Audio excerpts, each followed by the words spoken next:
Baik, Assalamualaikum warahmatullahi wabarakatuh. Selamat siang saya ucapkan kepada adik-adik mahasiswa yang dirahmati Allah Subhanahu wa taala. Salam sehat kita semua. Marilah kita bersyukur kepada Allah Subhanahu wa taala pada kesempatan ini kita bisa bersua walaupun secara virtual, tapi ini tidak mengurangi silaturahim kita dalam agenda pengenalan budaya akademik dan kemahasiswaan UIN Suska Riau untuk mahasiswa baru tahun akademik 2020-2021. Baik, pada kesempatan ini saya diberi amanah untuk menyampaikan materi yang lumayan berat, yaitu tentang moderasi beragama dalam bingkai mempertahankan negara kesatuan Republik Indonesia.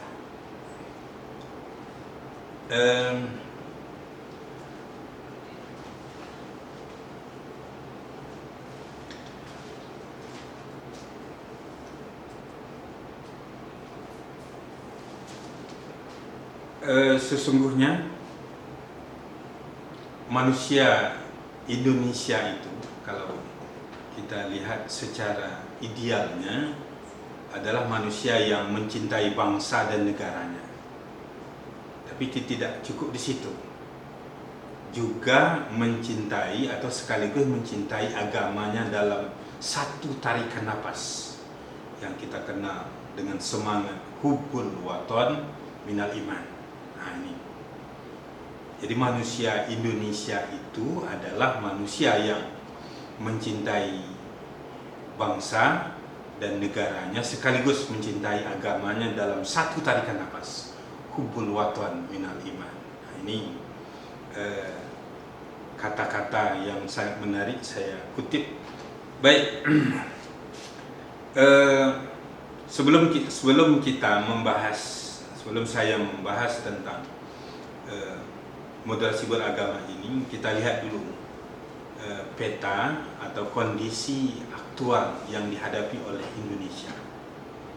Hari ini Indonesia yang kita kenal adalah negara besar yang terdiri dari belasan ribu pulau, 200-an jutaan penduduknya, yang dipenuhi dengan berbagai budaya dan etnis, terdiri dari 6 agama dan lain sebagainya. Kalau kita bicara Indonesia, pasti sesuatu yang sangat luar biasa dan sesuatu yang sangat komplit, dan ini tentunya sesuatu yang perlu kita syukuri. Nah, namun ada masalah besar dalam kehidupan berkebangsaan Indonesia hari ini.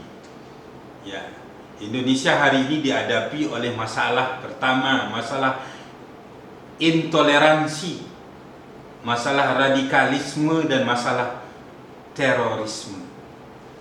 Ya, kita lihat banyak di antara saudara-saudara kita yang tidak toleran, yang sudah terkikis semangat toleransinya, yang ujung-ujungnya kadang-kadang ada yang berbuat radikal, dan yang sangat mengerikan lagi adalah terorisme. Nah, kondisi-kondisi ini membuat masyarakat terpecah. Ada yang setuju, ada yang tidak setuju, dan paling banyak itu kondisi yang ada pada masyarakat kita adalah masyarakat yang silent majority. Ya, silent majority. Silent majority itu adalah masyarakat yang dalam kondisi tidak mengiyakan atau tidak mengikuti dan tidak mentidakkan. Tapi ini potensi, dan ini susah ditebak itu, apakah mereka ini terjebak dalam kelompok yang intoleransi itu, kelompok yang radikal itu, dan bahkan kelompok yang teroris ini, kita tidak tahu itu. Nah, kemudian dampak dari itu kadang-kadang juga masing-masing agama saling mengklaim agamanya, kebenaran agamanya. Ya, inilah, oh ini ya itu. Ini sesuatu yang tidak mesti terjadi. Dengan banyaknya potensi, banyaknya penduduk, banyaknya ragam budaya dan lain sebagainya, ini tidak harus terjadi. Tapi ini terjadi di kita, saling klaim kebenaran, keagamaan dan lain sebagainya. Dan yang terakhir, ya, dampak dari itu semua adalah yang terakhir, masih ada yang mempertanyakan konsensus nasional. Jadi ada yang mempertanyakan Pancasila, ada menggugat Pancasila. Masih padahal Pancasila itu adalah sesuatu yang sudah final untuk menjadi falsafah hidup dan bernegara kita, bangsa Indonesia gitu. Jadi tidak perlu, dan itu menjadi titik final dan tidak bisa diganggu gugat, dan ada itu kelompok-kelompok yang mempertanyakan konsensus nasional tersebut. Ini yang dihadapi oleh kita, oleh bangsa Indonesia. Kemudian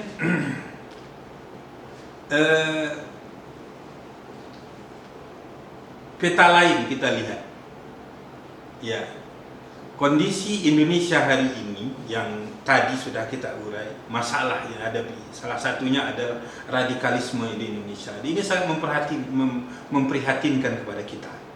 Berdasarkan data dari Pew Research Center, bahwasanya warga Indonesia itu sudah dinyatakan, ya, berdasarkan riset ini, hasil riset menunjukkan bahwasanya 4% warga Indonesia sudah mendukung ISIS. Kemudian lebih kurang dari 10 juta penduduk kita itu bersimpati, dan bahkan lembaga pendidikan kita lihat, ya, pesantren itu hampir 19% pesantren terindikasi menyebarkan kegiatan radikalisme, dan itu tersebar di Indonesia. Kita lihat itu kan, mulai dari Indonesia bagian barat, Sumatera, kemudian Serang, Jakarta, Ciamis, Solo, sampai ke Indonesia bagian ini, ya, bagian timur, NTT kan, gitu. Sudah ada itu. Nah, kemudian dari aspek dari responden, yang lain pada aspek guru, ya, Indonesia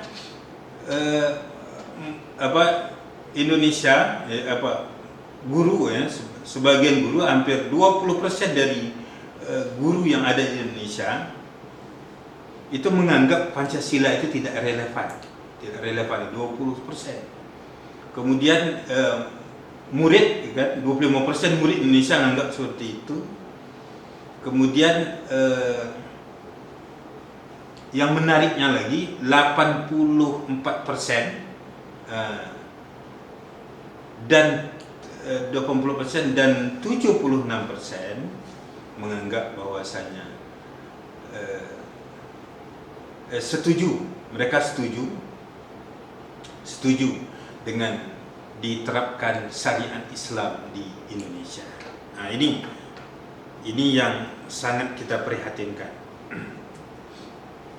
Begitu juga kalau kita lihat peta di kampus. Nah, ini kita warga kampus, kita lihat berdasarkan research, ya kan, penelitian hasil riset dari Infit bersama dengan Gus Durian mengatakan bahwasanya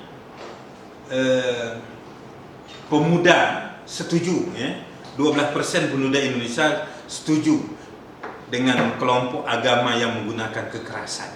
Nah, persepsi mereka setelah diteliti bahwasanya 22,3% responden berpendapat bahwa terorisme adalah kelompok yang memperjuangkan syariat Islam. Begitu juga dengan 81% mengakui informasi tentang teroris didapat dari TV, kemudian 75,6% kelompok radikal yang mengatasnamakan agama benar-benar mereka menganggap kelompok radikal yang memperjuangkan radikal yang dinyatakan radikal Indonesia itu benar-benar mereka memperjuangkan Islam dan lain sebagainya. Nah, kemudian riset dari BNPT, Badan Nasional Penanggulangan Terorisme, menemukan bahwasanya berdasarkan survei bahwasanya jihad dengan menggunakan kekerasan. Nah, ini sebagian generasi muda ini 26% dari generasi muda Indonesia mengatakan setuju. Jadi jihad dilakukan dengan kekerasan. Kemudian dan ini didominasi oleh pemuda yang berumur 21 sampai 30 tahun. Ya. Berarti seumur mahasiswa. Begitu selanjutnya ada indikasi radikalisme di kampus. Berdasarkan survei sebanyak 39% mahasiswa di beberapa provinsi itu tertarik pada paham radikalisme. Nah, ini sangat memperhatikan kita. Bahkan untuk kita di Riau, terutama di kampus UIN Suska Riau, berdasarkan hasil riset, UIN Suska Riau itu masuk kepada level awas, ya, level awas. Jadi Riau, kemudian UIN Banjarmasin, kemudian UIN Palu, itu masuk pada level awas. Artinya moderasi beragamanya di sini tidak jalan. Nah, ini sangat memprihatinkan kita. Kemudian kita lihat dari ini prediksi bagaimana kalau begitu bagaimana nanti potensi radikalisme di Indonesia untuk 5 sampai 10 tahun ke depan.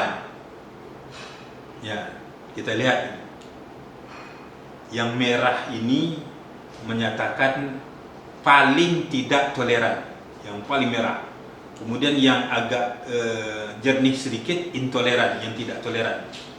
Nah, itu Riau ini masuk yang mana? Yang tidak, yang kalau lihat Riau kan itu Riau itu yang intoleran. Untuk ini prediksi berdasarkan penelitian dari PPIM UIN Syarif Hidayah di Jakarta bekerjasama dengan Konvei UNDP tahun 2017 kemarin. Nah, sekarang kalau kita lihat dari permasalahan-permasalahan di atas, siapa yang salah dengan kondisi itu? Ya, radikalisme itu indikasinya sudah ada, intoleran itu indikasinya sangat tinggi gitu. Siapa yang disalah? Ya, jawabannya tentunya kita tidak bisa menyalahkan gitu. Nah, tentu kita harus mencari solusi untuk mengatasi itu. Apa solusinya? Ya, salah satu solusinya itu adalah kita harus memasyarakatkan istilah moderasi beragama. Nah, apa itu moderasi beragama? Ya, moderasi beragama adalah sebuah komitmen bersama untuk menjaga keseimbangan yang paripurna di mana setiap warga masyarakat, apapun suku, etnis, budaya, agama, dan pilihan politik apapun, harus mau saling mendengarkan satu sama lain, serta saling belajar, melatih kemampuan mengelola dan mengatasi perbedaan di antara sesama mereka. Jadi kalau kita lihat, ya, permasalahannya ya karena tidak mau saling mendengar, tidak mau saling bekerja sama gitu. Nah ini maka untuk mengatasi ini maka perlu kita laksanakan apa yang dinamakan dengan moderasi beragama. Nah, moderasi beragama itu apakah sama dengan moderasi agama? Jawabannya tidak. Moderasi agama itu sudah final, itu tidak bisa diganggu gugat. Kalau untuk kita orang Islam, moderasi agama itu adalah Islam wasatiyah, Islam yang berada di tengah-tengah. Nah, itu. Jadi agama kita ya sudah mengajar bahwasanya kita adalah ummatan wasato. Nah, itu. Kita adalah umat yang di tengah-tengah. Artinya ya posisi kita di tengah-tengah, tidak ke ekstrim ke kiri dan tidak ekstrim ke kanan. Nah, itu sudah diajar oleh agama kita. Nah, yang kita bahas hari ini adalah yang menjadi masalah bangsa kita adalah moderasi orangnya gitu. Oleh sebab itu moderasi agama itu sudah tidak bisa diotak-atik. Yang kita bahas itu adalah moderasi beragama. Karena moderasi beragama itu ditujukan kepada orang yang beragama atau penganut agama. Kesalahan hari ini bukan pada agamanya, tapi kesalahan kepada umat atau orang yang memeluk agama itu. Nah, kalau begitu moderasi beragama penting sekali, moderasi agama itu. Jawabannya iya, penting sekali. Nah, mengapa dia penting? Nah, mengapa moderasi beragama itu penting di Indonesia?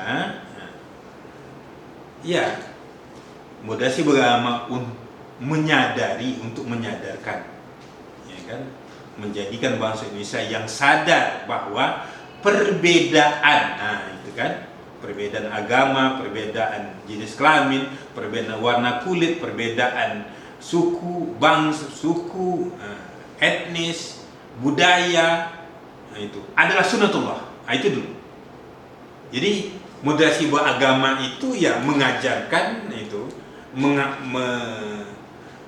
mengajak gitu kan, mengajak kepada bangsa Indonesia ini menyadari bahwa perbedaan yang tadi itu, ya kan, perbedaan pulau dan lain sebagainya itu ada sunnatullah. Sunnatullah. Jadi kita harus terima itu karena itu sudah ditakdirkan oleh Allah. Kemudian keanekaragaman adalah fitrah bangsa, iya. Keanekaragaman, beda suku, beda agama, beda warna kulit, beda makan, selera makan misalnya. Itu adalah fitrah bangsa kita. Kita harus terima itu. Kemudian dan Pancasila adalah cerminan nilai adil, nilai asli masyarakat. Bangsa Indonesia cerminan asli masyarakat. Jadi kenapa Indonesia itu tidak dasarnya bukan Islam misalnya, atau bukan negara agama tertentu, ya? Karena di Indonesia yang tinggal itu bukan orang Islam saja, bukan orang Nasrani saja, bukan orang apa saja, tapi adalah yang tinggal itu adalah bangsa yang terdiri dari berbagai agama, berbagai suku, berbagai budaya dan lain sebagainya. Oleh sebab itu Pancasila sebagai perekat semuanya itu, karena Pancasila merupakan cerminan dari nilai asli masyarakat. Di situ ada nilai agama, ada nilai budaya, ada nilai ada istiadat dan lain sebagainya, lengkap di situ. Bahkan ada filosofis berbagai agama ada di situ. Kemudian bangsa Indonesia adalah beragama. Nah, kita lihat kalau kita bicara bangsa Indonesia bukan anti agama, tidak. Nah, tapi bangsa Indonesia adalah bangsa yang beragama. Nah, ini yang harus yang harus dicamkan, yang harus disematkan pada diri mahasiswa semuanya, kalau artinya harus sadar betul bahwasanya perbedaan agama, perbedaan apa, itu sunatullah. Keanekaragaman kita kan itu adalah fitrah bangsa. Pancasila itu adalah sesuatu yang harus kita jadikan dasar dalam kehidupan bernegara kita, karena ia adalah cerminan nilai dari nilai dari masyarakat kita, dan bangsa kita adalah bangsa yang beragama. Nah, kemudian moderasi beragama itu adalah sebagai sikap tengah. Nah, itu ketika tadi moderasi, itu kan, moderasi itu ada suka sikap tengah. Nah, sekarang tengah-tengah yang mana gitu? Ya, kita lihat kan banyak ini aliran, banyak ini banyak sini paham-paham, ya kan gitu. Kita Indonesia, bangsa kita bukan berpahamkan Syiah, bukan berpahamkan kapitalis, bukan berpahamkan ekstrim, ya. Kemudian kita bukan liberal, kita bukan ekstrim, ya, ekstrim. Kemudian kita bukan konservatif, kita bukan komunis, dan kita bukan Mu'tazilah. Tapi kita berada di tengah dari semuanya itu. Nah, itulah kita adalah masyarakat yang moderat. Nah, inilah yang ditegaskan oleh ayat tadi, kita adalah ummatan wasatan. Kita adalah berada di tengah dari semuanya itu. Nah, bagaimana, apa yang harus dilakukan sebagai penguatan moderasi beragama di kalangan milenial, terutama bagi mahasiswa? Apa yang dilakukan? Pertama, supaya mahasiswa kaum milenial ini tidak terjebak atau tidak terdampak, tidak terpapar kepada sikap dan paham radikalisme itu, maka mereka harus menyadari moderasi beragama dengan tujuan mereka harus benar-benar menjadi orang yang moderat. Untuk itu apa yang mereka lakukan? Harus mereka lakukan. Pertama, belajar Islam dengan benar. Belajar Islam dengan benar. Maksud yang benar itu apa? Sumber yang otoritatif dan metode yang tepat. Kan banyak nih, ketika bicara Islam saja itu banyak itu.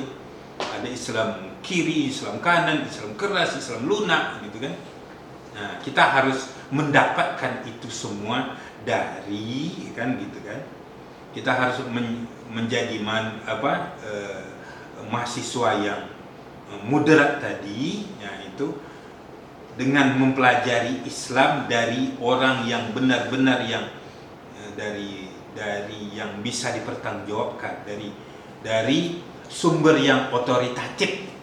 Nah, kan banyak mahasiswa sekarang kan belajar mau ini mau itu kan, lihat saja di internet. Nah, itu bukan sumber yang otoritatif, tapi sumber otoritatif adalah guru, dosen, dan lain sebagainya. Itu yang dari otoritatif. Kemudian yang kedua apa? Mahasiswa harus menjadi orang yang cerdas dan kritis. Ya, cerdas dan kritis. Ya, jangan cerdas dan kritis ini artinya ya harus selektif, ya, menerima segala informasi. Kemudian menjadi warga medsos yang sehat, ya silakan bermedsos ria, ikut WA, ikut internet, Instagram, silakan, tapi hendaklah yang sehat. Kemudian melakukan counter narasi. Ini tujuan, ini kita berharap ini kan, jadi mahasiswa-mahasiswa yang sudah moderat itu ya harus mengcounter kan segala informasi-informasi yang menuai paham-paham, yang menyebarkan paham-paham yang tak sesuai dengan prinsip-prinsip yang moderasi tadi gitu. Harus di-counter. Ya, kalau mereka menganggap jihad itu merupakan sesuatu jihad dengan cara misalnya bom atau bunuh diri, ya mahasiswa harus counter. jihad itu bukan dengan cara bunuh diri, tapi dengan cara yang baik, dengan cara musyawarah dan sebagainya, kan gitu. Nah, bahkan belajar itu adalah bentuk daripada jihad. Kemudian menjadi aktivis mahasiswa yang mendesiminasi moderasi agama. Ya, jadi kalau menjadi aktivis mahasiswa misalnya ditunjuk jadi aktivis, ya harus menguasai jiwa yang moderat itu, harus menguasai hal-hal yang berkaitan dengan moderasi beragama. Kemudian radikalisme menjadi common enemy. Nah, mahasiswa itu harus menjadikan radikalisme itu baik itu sikap, pikiran maupun tindakan yang radikal itu harus dijadikan musuhnya dan menjadi isu pergerakan. Jadi hari ini kan gitu kan, karena mahasiswa atau kita kan yang masih terpapar COVID, masih dilanda COVID ini, tentu kita hari ini kita belajar dengan cara daring, dengan cara dengan lewat internet. Ini harus diwaspadai. Coba lihat ini kan gitu. Ini dampaknya dan ini harus dicamkan betul. Sesungguhnya dari belajar daring ini ada nilai negatifnya juga kan gitu. Dan ini harus perlu diperhatikan kan gitu. Karena bisa saja dari belajar pakai internet ini kadang-kadang ya banyak hal-hal isu-isu atau ada informasi-informasi yang kadang-kadang mengajak kepada mahasiswa mungkin atau kita semua untuk bertindak atau berperilaku yang tidak mencerminkan moderat itu, tapi mengajak kita kepada hal-hal yang berbau radikal, berbau intoleransi. Itu harus kita hindari. Oleh sebab itu harus bijak, harus gimana tadi, harus cerdas dalam menyikapi semua itu. Ya, mudah-mudahan harapan kita semua kan gitu, harapan kita semua mahasiswa UIN tidak termasuk mahasiswa yang terpapar tindakan atau pemikiran yang mengarah kepada radikal dan apalagi intoleransi, apalagi radikal, dan apalagi kan gitu yang kita tidak inginkan adalah menjadi teroris gitu. Itu aja, demikian. Terima kasih. Terima kasih, itu aja untuk pembukaan diskusi kita pada materi moderasi pada kesempatan ini. Saya sudahi dengan wallahu muwaffiq ila aqwamit thoriq. Assalamualaikum warahmatullahi wabarakatuh.